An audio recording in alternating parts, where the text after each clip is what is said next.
on there. Hello everyone, this is 46 Junkie here with you once again. In today's video, I'm going to be showing you guys what I got in my thrifting adventures. What you're looking at right now is a Yamaha PSR-215. And there's a bunch of voices right here. I say from 1 to 100. Yeah, it does look like there is 100 on here. Well, 00 meaning 100. And all the songs are on there, which is really cool. Let's see that on there. Let's see, where else is on here? Let's see, you got another thing of goodies here. But it's just a style, like for example, for the rhythm, for the song style that I want to choose on here, which is pretty cool. I believe I have to. So this button right here switches between voice and style. And right over here, it's all the controls here. You got the overall control, tempo, transpose, split point, change the mode. It's normal, split, single finger, fingered. And these are all of the percussion instruments. They're right here. And this thing has this keyboard has advanced wave memory. Unfortunately, I couldn't get this thing open all the way, so I can figure out what chipset was in here. But my guess is it is the Yamaha chipset, well, obviously. The accompaniment control. The volume right there. Intro fill in. Synchronized start, on or off, ending, slash ending, start slash stop. Voice effects, harmony, on or off. Which I believe right here is for, let's see, off, duet, trio, block, country, or octave. Sustain, on or off. Touch response, on or off. Dual voice, on or off. Chord memory, which I believe you could put like 3 different instruments on here by like pushing record and then selecting which instrument you want and then playing the specific notes. Up to 3 banks, and I believe the chain button uses all 3 of these right here, so we can play like another instrument if my memory serves me right.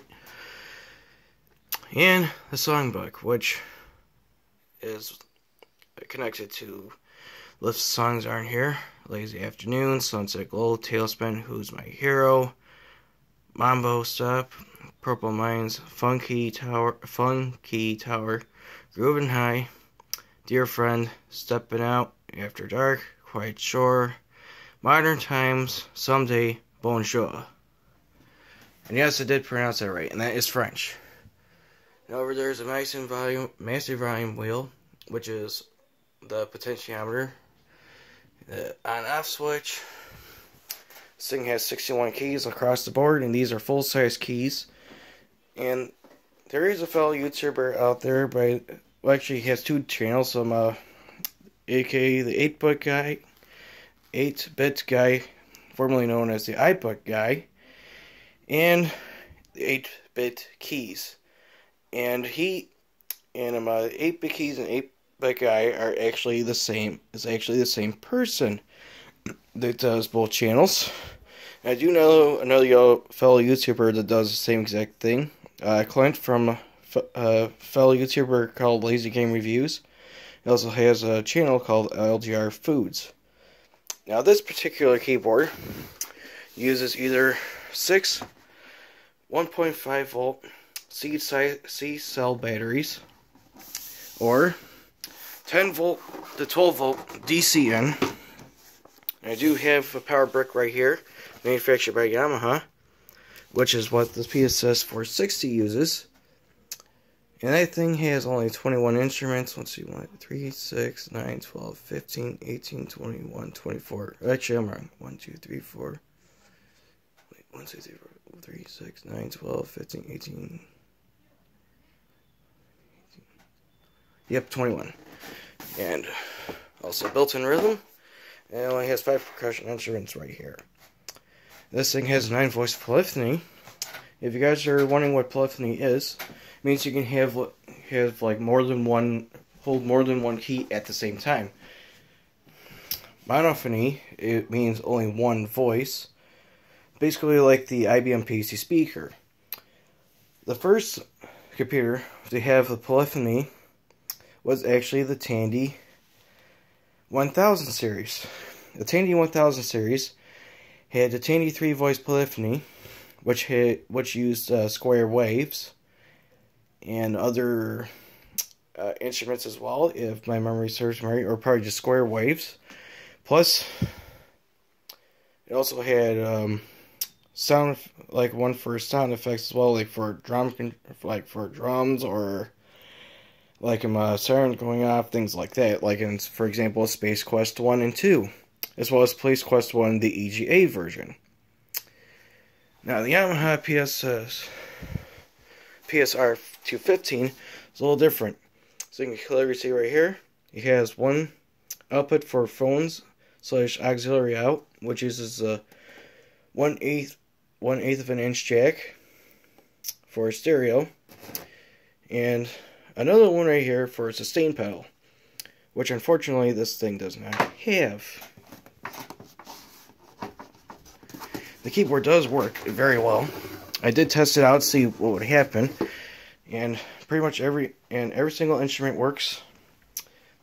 And the keyboard needs a lot of cleaning, but a bit of cleaning here and there. But other than that, it does not look bad at all. And the original owner of the keyboard, bless his or her heart, decided to put masking tape over these little rubber feet right here. Now, these rubber feet are actually known to actually disintegrate over time from humidity. And humidity and these little rubber feet here are not good whatsoever. And I do have the same exact problem with the Yamaha Tone Generator 100 they happen to have hooked up to my mom's Yamaha CLP 500 digital piano. And here is the other thing I got. The Samsung Gear VR. Didn't even look used at all. It still had the plastic cover on it, so this is going to be a really nice thing to use for my phone. It's going to be really interesting. And it supports different types of phone series. It supports the Galaxy S7, S7 Edge, the Note 5, the Galaxy Note 7, S6 Edge Plus, S6, and S6 Edge. And my phone that I'm using to record right now is actually the Galaxy S7 Edge. I paid a good $20 for this. That is really not a bad price. This thing I only paid like $30, and that was a really nice bargain. This one I paid like $50, and that was pretty sad. And one of the keys right here was actually sticking up. Let's see, F, G, A, B. Okay, so this key right here was sticking up. So I figure I can probably fix the keyboard, or this key right here, by using super glue. That worked out real well. But I do have a spare key for it, just in case if I have to do anything.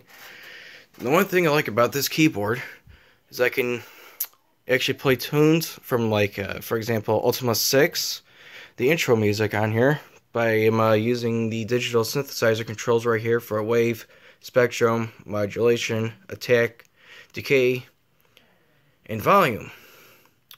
I believe volume controls, like, the amount of volume for the types of instruments that you select on here. So anyway, that is all for my thrifting adventures today. And I'm really lucky that I got this keyboard for a really nice price. And the person that was over there commented saying that this was a second instrument that someone took out. And I was a pretty lucky person to get this keyboard, because this thing can be worth a lot. It could be worth a lot of money on eBay nowadays. I've seen these things going for like $80 on eBay, maybe 100, maybe more than that. And it looks like my phone's flashing, indicating that there's 30 seconds left in here, so I'm going to have to wrap this up. Thank you very much for watching, and feel free to leave a comment if you happen to have one.